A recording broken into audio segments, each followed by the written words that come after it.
Hello friends, CB মেরিস্টিম চ্যানেলে আমি তোমাদেরকে ওয়েলকাম জানাচ্ছি। যারা ম্যাকআউট ইউনিভার্সিটি থেকে বিটেক পড়ছো কম্পিউটার সায়েন্স নিয়ে বা আইটি, তোমাদের 26শে নভেম্বর থেকে পরীক্ষা শুরু হয়েছে। মানে ফিফথ সেমেস্টারের পরীক্ষা তোমরা দিচ্ছ এবারে 2025 সালে। তো আমি বলবো ফিফথ সেমেস্টারের পরীক্ষা তোমরা দিয়ে নাও, কিন্তু একটা কথা মনে রাখবে, আমাদের পরীক্ষাটা খুব সম্ভবত ডিসেম্বরের প্রথম দিকেই কমপ্লিট হয়ে যাচ্ছে, যেহেতু নভেম্বরে শুরু হয়েছে, এন্ড অফ নভেম্বর। তাহলে আমার একটা অ্যাডভাইস হবে, ডিসেম্বর মাসটাকে কিন্তু মানে হেলাফেলা করে কাটিয়ে দিও না, ডিসেম্বর মাসটাকে ইউটিলাইজ করো। হ্যাঁ, লাস্ট উইকটা একটু তোমরা ঘুরতে বেড়াতে যেতেই পারো, আর পরীক্ষা হওয়ার পরে 2-3 দিন বা রেস্ট নাও, সেটাও ঠিক আছে। কিন্তু এই যে সিক্স সেমেস্টার, এটা কিন্তু হায়ার সেমেস্টার, এই সরি, হ্যাঁ সিক্স সেমেস্টার। এই সিক্স সেমেস্টারে দেখবে তোমাদের দুটো কম্পালসারি পেপার আছে। দুটো কম্পালসারি পেপার বলতে আরও আছে, আমি দুটো কম্পালসারি পেপার যেটা আমরা পড়াই সেটা বলছি। ডেটাবেস ম্যানেজমেন্ট সিস্টেম রয়েছে আর কম্পিউটার নেটওয়ার্ক রয়েছে। তো এখন ব্যাপারটা হচ্ছে, এর পাশাপাশি আবার ইলেকটিভ সাবজেক্টও আছে। এবার ইলেকটিভ সাবজেক্টটা তো ওটা আমার পক্ষে বলা সম্ভব না, এক একটা কলেজ থেকে এক একটা সাবজেক্ট দেয়। তো সেটা তোমরা কলেজে গেলে জানতে পারবে, এবং সঙ্গে সঙ্গে কলেজ থেকে জানার চেষ্টা করা দরকার।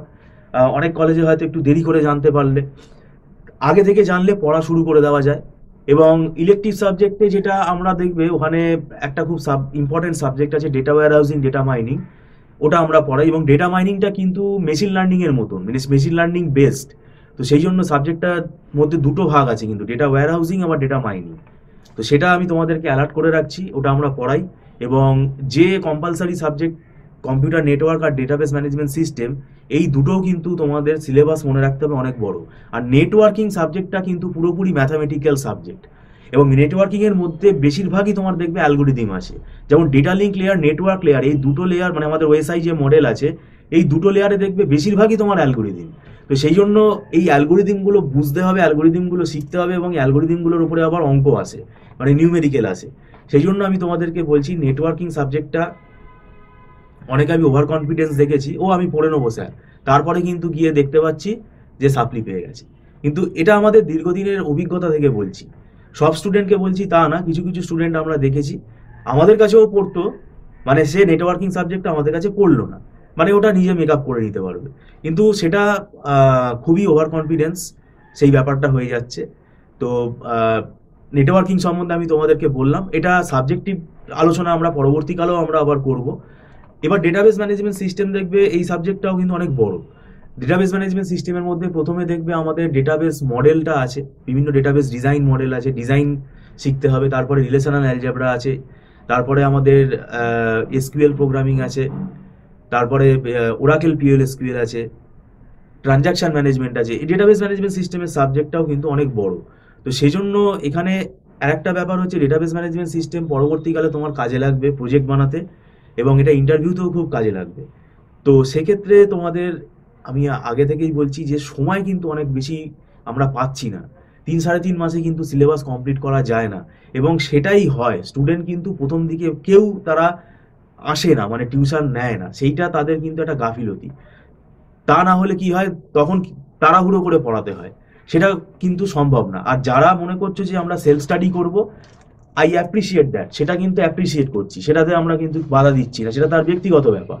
এবং এটাও আমরা বলে রাখছি যে আমাদের কাছেই যে পড়তে আসতে হবে তার কোনো মানে নেই।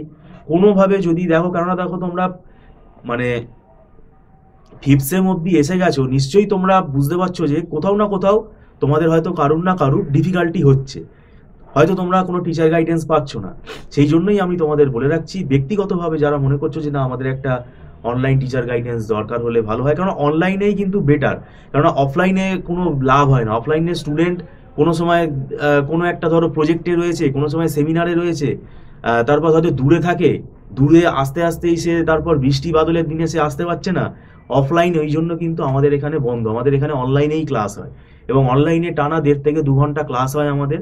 তো সেক্ষেত্রে তোমরা অনলাইন টিউশনে যদি আগ্রহী থাকো, তোমরা যোগাযোগ করতে পারো। আমাদের এখানে মান্থলি ফিস সিস্টেমে ক্লাস হয়, মাসে মাসে স্টুডেন্ট এটা অ্যাডভান্স পেমেন্ট করে ক্লাস করে, এবং এটা নট রিফান্ডেবল। আর একদম ছোট ছোট ব্যাচেই আমরা পড়াই, তো সেক্ষেত্রে তোমাদের একদম বুঝতে কোনো অসুবিধা হবে না। তো যাই হোক, এখানে আমরা ডিসেম্বর মাস থেকেই পড়া শুরু করে দেবো। এটাই প্রেফারেবলি আমরা শুরু করে দিচ্ছি, এবং এটা করলে দেখবে তোমাদেরই কিন্তু সুবিধা হবে এবং সেফ জোনে থাকবে, এবং সিলেবাসটা অনেকটাই দেখবে এগিয়ে যাবে। কোনো স্টুডেন্ট যদি মনে করে যে না আমার টিচার গাইডেন্স দরকার, এবং সে যদি দেখা যায় যে সে ফেব্রুয়ারি মাসে গিয়ে টিউশন নিচ্ছে, তাহলে কিন্তু টিচারের পক্ষে আর কিছু করার থাকবে না। এবং আমরাই কিন্তু বারে বারে বলি, আমরা কিন্তু ওই পরীক্ষার 1 মাস আগে বা 2 মাস আগে থেকে কিন্তু আমরা ওই মানে অ্যাডমিশন নেওয়া বন্ধ করে দিই। কেননা দেখো, পয়সার জন্য আমরা কিন্তু নিতে পারি, কিন্তু সেটা আমাদের রুল নেই। আমরা কিন্তু স্টুডেন্ট অ্যাডমিশন ক্লোজ করে দিই। এখন সময় আছে, ওই জন্য তোমরা এখন পরীক্ষা দিচ্ছ, এখন থেকেই তোমাদেরকে আমরা এটা নোটিফিকেশান দিয়ে রাখছি। তোমরা দরকার হলে কথা বলে রাখতে পারো, এবং পরীক্ষা হয়ে গেলে যোগাযোগ করতে পারো।